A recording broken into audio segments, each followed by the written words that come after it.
Okay, last one. So we're doing 6.5 here. We have been asked to find the maximum shearing stress at this point. It's cantilever, and then the shearing stress at this point A.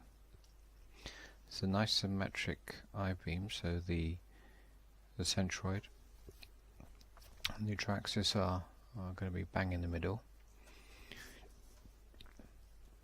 First thing is,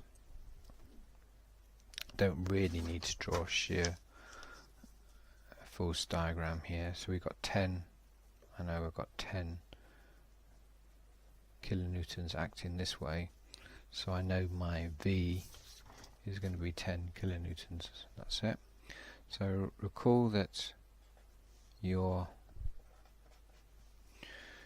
shear flow is VQ over I. Therefore your shearing stress is Q divided by the width, V, which equals VQ over IT. Okay, so V I know just by looking at the problem, 10 kilonewtons. What else? I don't know what Q is, I don't know what I is. T is going to be in the middle. Right, so I happen to know that the maximum shearing stress is going to be at the neutral axis for this kind of problem. Straightforward. So I am going to first find the I.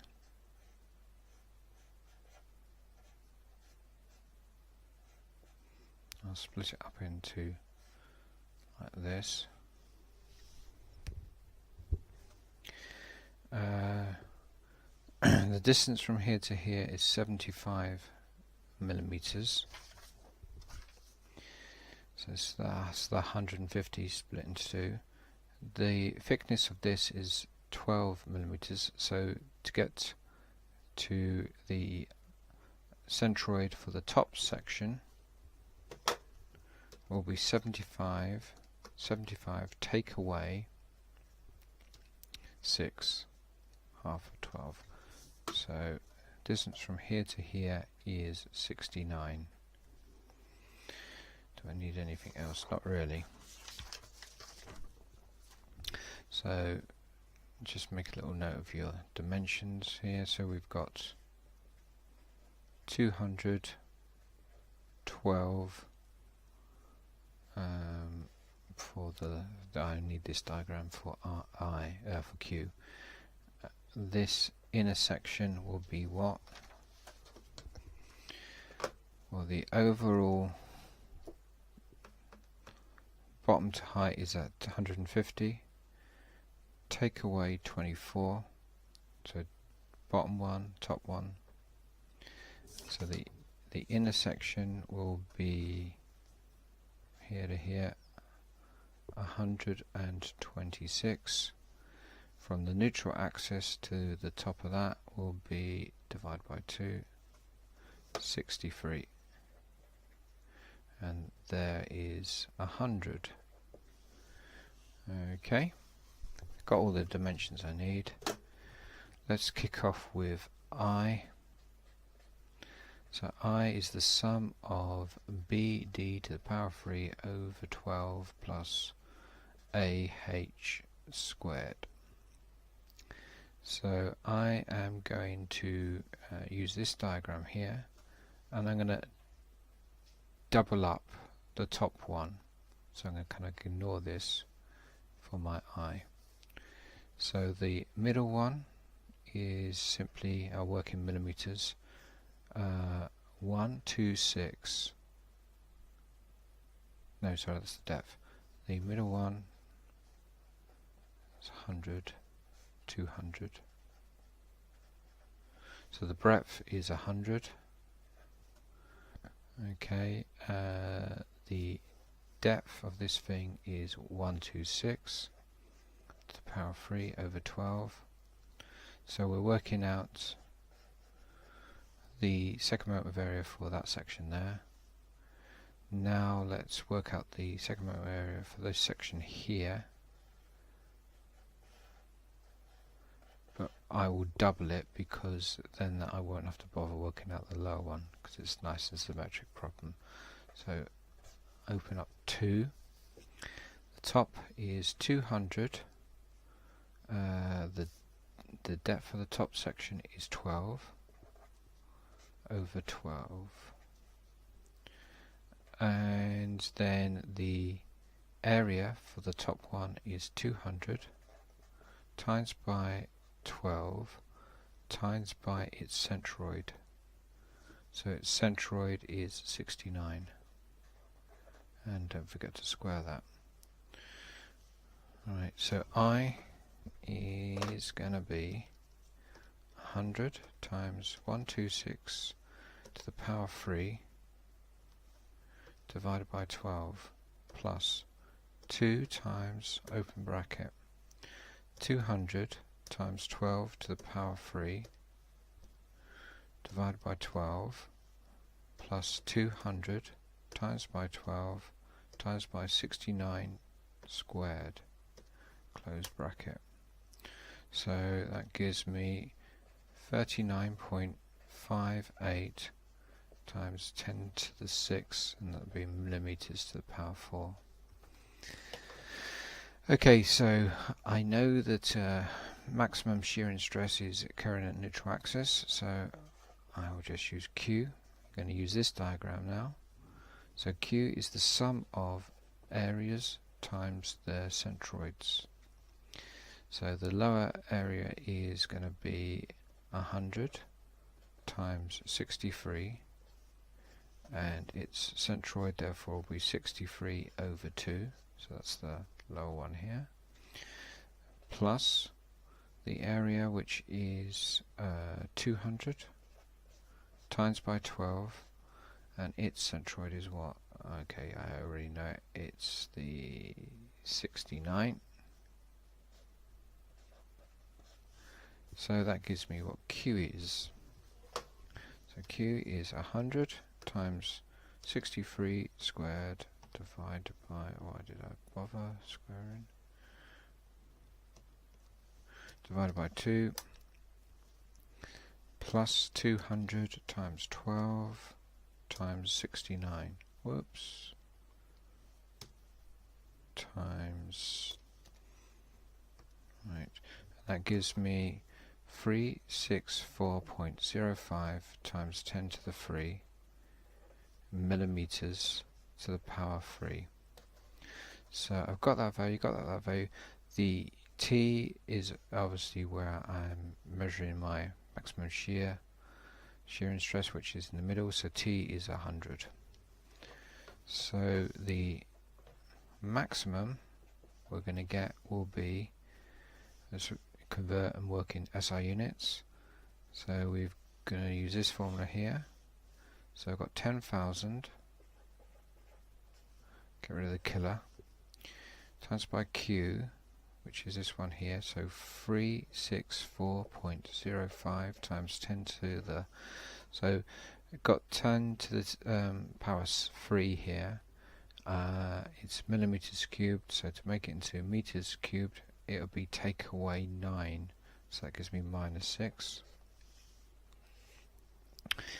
I is this thing here, so we've got 6 take away 12 gives me minus 6.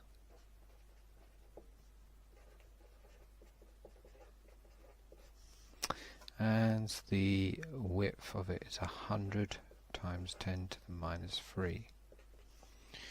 So that is what? 1, 2, 3.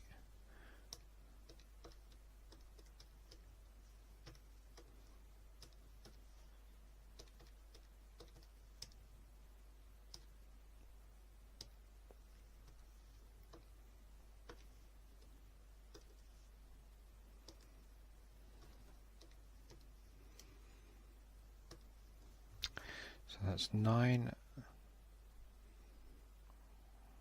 19.8 times 10 to the 3, and that's going to be in pascals. Okay, we'll round that up to 920. What about if we take it to be at location A? What a drag. So we need to redo our Q term. Let's do a new diagram.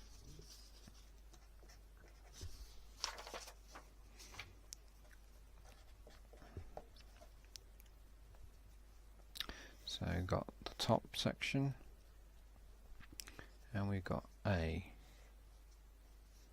and then we've got the neutral axis down here. So this distance from here to here is 40 millimeters, which means this distance from here to here is going to be, that distance is 12. So you've got 40, take away 12. So this distance is 28 millimeters. Got 100 and 200. Okie dokie.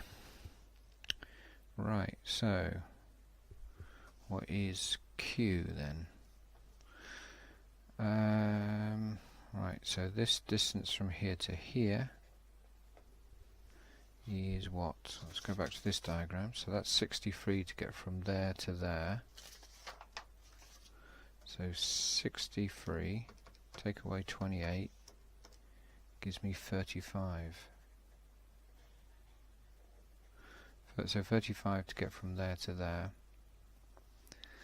So Q equals the sum of areas times YCs. So this YC will be 35 plus half this depth, so that's 35 plus 14. So that's 49. Now the area of this thing will be 100. Its depth is 28. And its centroid is at 49. The top one will be the same as before. So that is 200. I'm just copying out this number here.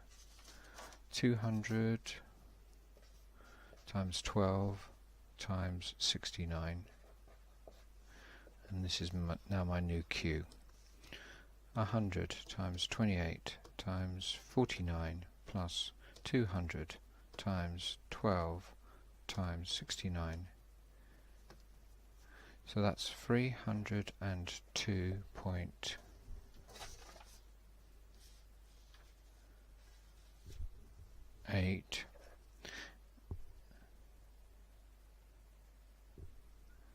And I've done the same mistake again. Why do I keep making that mistake? So that is that, or high. Okay, so that is that's fine. So that's my Q, and that's going to be in millimeters to the power of 3. Right, so I've got new Q. So we're just going to bung this into this formula. Our width is still 100 millimeters, so very similar numbers. 10,000. The Q is now 302.8 times 10 to the minus 6, so that's changed. The I doesn't change. 39.58 times 10 to the minus 6, and the width hasn't changed. 100 times 10 to the minus 3. So what's that? So 10 times 302.8 to the minus 6 divided by 39.58 to the minus 6 times by 100 to the minus 3. Ooh, where's that pi come from? That doesn't look right. Shouldn't be a pi there. Right, let's start again. 10,000 times 302, oops, 0.8 to the minus 6 divided by 39.58 to the minus 6 times by 100 to the minus 3. Get pi again. Okay, so that gives me, where's the eng button? So 765 times 10 to the 3 pascals, which is actually the right answer. Bizarre that a pi appeared. Okay, so that's it. So if you've got any questions, then you can always come along to one of the other tutorials. So I have tutorials Tuesday mornings 9 o'clock, Fridays at 12, and Fridays at 2 o'clock. So please feel free to come to one of the other tutorials.